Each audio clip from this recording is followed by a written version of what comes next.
Hi, this is Holly from Keto Chow, and we are here with Chef Taffy, and we are making cranberry sauce because it is the season almost for cranberry sauce. It is the season almost, and we're going to make actually a little different than a typical cranberry sauce. We're going to make a cranberry syrup to serve with our eggnog waffles. Oh, so it's very festive. The syrup is beautiful, comes out bright red, and something a little different to use on your waffles, or actually you could put it on just about anything. You can put it on your chaffles. Yeah, it took me a second. I was like, on what? And this is actually really easy to make, just like cranberry syrup. So we've got 2 cups of rinsed fresh cranberries. Those are going to go in our pot. 1 cup of granulated sweetener. Because this is a syrup to put on waffles and pancakes and things, it's a little sweeter than the average, maybe cranberry sauce. 1 cinnamon stick. We're gonna put the cinnamon stick in and boil it with the cranberries, and this way we can just remove it. It gives a really nice flavor. This one. And 2 cups of water. That one may be wet, but it's not the water. They look exactly the same under the light. I'm gonna give this a quick stir, and it already looks beautiful. I love cranberries personally.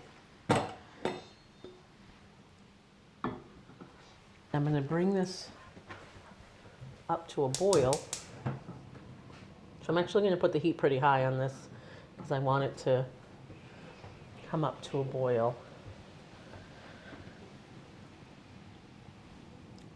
And I'm going to put the lid on it and just let it come up to a boil. Once it comes up to the boil, I'll give it a stir, and we're just going to let it cook down until it has a syrup-like texture. And the cranberries have a lot of pectin in them, like apple pectin. They're really high in pectin, so they thicken quite a bit naturally. So if you've ever made cranberry syrup fresh, you notice that it just sets up on its own after it's been cooked for a while. So that's perfect for the syrup because it means we don't have to add anything else to thicken it. That's awesome. So we'll be back. We'll be back. Hi, we're back, and it is boiling. Yeah, so I can hear that our sauce has started to come to a boil. You can see here that it's boiling and that the cranberries are bursting open. They're popping. You can hear them actually popping, like pop. Yeah, like popcorn. like popcorn.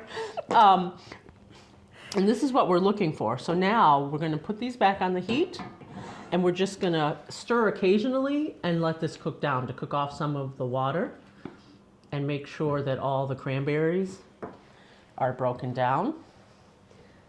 I'm going to put the lid back on. I'm going to put it on a little askew so it can let off a little of the water, a little moisture. And we're going to cook this for about another 5 to 10 minutes until it's fully syruped. And then we'll show you the final product. All right, and now our syrup has cooked down, and we're going to strain it. So as you can see, most of the liquid has cooked off, and it's thickened up quite a bit. It's this beautiful jewel tone. And we're just going to strain it into a heat-proof container and allow it to cool. And we're going to strain it out to make it like syrup, pancake syrup. You could just keep the cranberries in this, just like a cranberry sauce if you wanted it chunkier. Nothing wrong with that. So watch out here, Holly. I'm coming in. Okay. Coming in hot.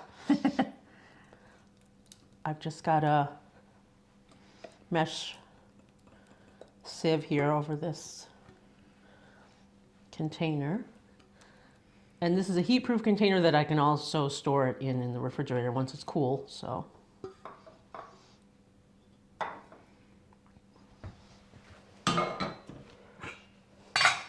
this way. And I'm just going to use my heat-proof spatula to just push through all the liquid, and that cinnamon stick is still there, obviously. We're going to strain that out too. This sieve has bigger holes in it. It's not the fine sieve. I don't remember what it's called though. I guess we'll call it a medium sieve. A medium sieve. Yeah, this isn't super fine because we're not worried about trying to keep back something, you know, small seeds or something. We just want to get the liquid out of the skin. But most of it's going to end up in there. It smells so good. It really does, doesn't it? And the color's beautiful. And as you can see, here, I'll show you if I can. As it's cooling, it's thickening up. And actually, this syrup is best served a little bit warm with your waffles or pancakes.